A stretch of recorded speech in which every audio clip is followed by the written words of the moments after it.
Loan agreement पढ़ना boring लगता है, पर इग्नोर करना महंगा पड़ सकता है।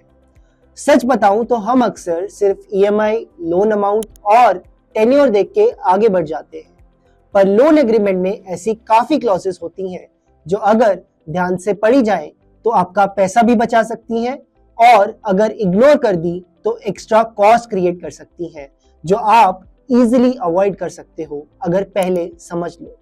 Welcome to episode 4 of guide to smart borrowing. आज के वीडियो में हम समझेंगे लोन एग्रीमेंट को सही तरीके से कैसे पढ़ना है, कौन से क्लॉजेस सबसे ज्यादा मैटर करते हैं, केएफएस यानी की फैक्ट स्टेटमेंट क्या होता है और आप कैसे लॉयर बने बिना एग्रीमेंट को क्लियरली समझ सकते हो। वीडियो स्टार्ट करने से पहले चैनल को सब्सक्राइब करो और बेल आइकन को प्रेस करो ताकि आप आगे के वीडियोस कभी मिस ना कर पाओ। लोन एग्रीमेंट एक लीगल कॉन्ट्रैक्ट होता है between borrower and lender. Simple words में ये एक डॉक्यूमेंट बताता है कि लेंडर क्या दे रहा है, बोरोअर क्या प्रॉमिस कर रहा है, इसमें कितना लोन मिलने वाला है, कैसे रीपे करना है और अगर रूल्स फॉलो नहीं हुए तो क्या हो सकता है, ये सब कुछ लिखा होता है। इसलिए लोन एग्रीमेंट सिर्फ एक फॉर्मल डॉक्यूमेंट नहीं होता, ये एक रूल बुक होता है। अब लोन एग्रीमेंट के उन सेक्शंस की बात करते हैं जो हर बोरोअर को साइन करने से पहले जरूर चेक कर लेने चाहिए। पहला, interest rate and EMI structure. सबसे पहले इंटरेस्ट रेट समझना जरूरी है। चेक करो कि इंटरेस्ट फिक्स्ड है या फिर फ्लोटिंग, क्योंकि फ्लोटिंग इंटरेस्ट रेट में फ्यूचर ईएमआई बढ़ भी सकती है।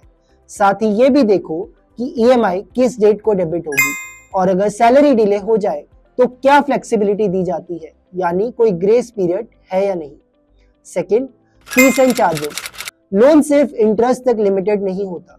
एग्रीमेंट में क्लियरली मेंशन होना चाहिए processing fees, late payment charges, EMI bounce charges, foreclosure या फिर प्रीपेमेंट फीस। रूल सिंपल है, अगर कोई चार्ज है तो वो अप फ्रंट लिखा होना चाहिए।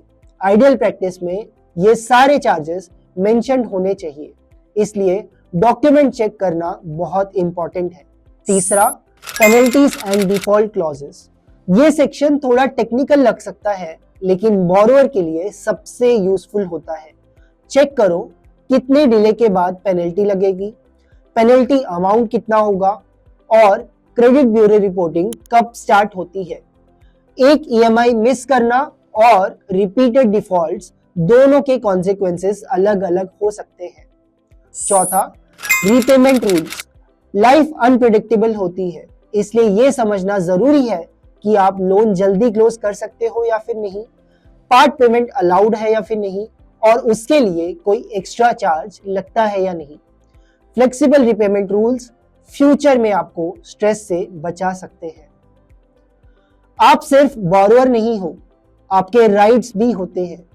रेगुलेशंस के अंडर टर्म्स सिंपल लैंग्वेज में होने चाहिए, चार्जेस अपफ्रंट डिस्क्लोज होने चाहिए, डेटा प्राइवेसी प्रोटेक्टेड होनी चाहिए और ग्रीवेंस रिड्रेसल के डिटेल्स क्लियरली मेंशन होने चाहिए। अगर कोई क्लॉज कंफ्यूजिंग हो तो पूछना आपका हक है। अब बात करते हैं केएफएस की। केएफएस का फुल फॉर्म होता है की फैक्ट स्टेटमेंट। ये एक 1 पेजर समरी होती है जो लोन एग्रीमेंट का एसेंस होती है। केएफएस आपको बताता है loan amount, interest rate, loan tenure, EMI amount, processing fees और extra charges, total amount repayable और लेट पेमेंट पेनल्टीज। रूल ये है कि लोन साइन करने से पहले केएफएस देना मैंडेटरी है। रेगुलेशन के हिसाब से केएफएस प्रोवाइड करना जरूरी होता है, इसलिए इंश्योर करें कि आपको केएफएस क्लियरली दिया गया हो। लोन एग्रीमेंट थोड़ा डिटेल लग सकता है, लोन एग्रीमेंट शायद लंबा लगे, पर इसमें लिखा होता है कि आपका लोन एक्सपीरियंस कितना स्मूथ होगा। स्मार्ट बोरोइंग का मतलब यह होता है कि लोन लेने से पहले कंडीशंस समझना, सिर्फ ईएमआई नहीं टोटल कॉस्ट देखना और ब्लाइंडली अग्री पे क्लिक नहीं करना। अगर आप लोन्स और क्रेडिट को कंफ्यूजन के बिना और क्लैरिटी के साथ समझना चाहते हो तो वीडियो को लाइक करो, चैनल को सब्सक्राइब करो और कमेंट्स में बताओ क्या आपने कभी लोन एग्रीमेंट को प्रॉपरली पढ़ा है या फिर नहीं। मिलते हैं in the next episode of guide to smart borrowing. Till then take care and good bye.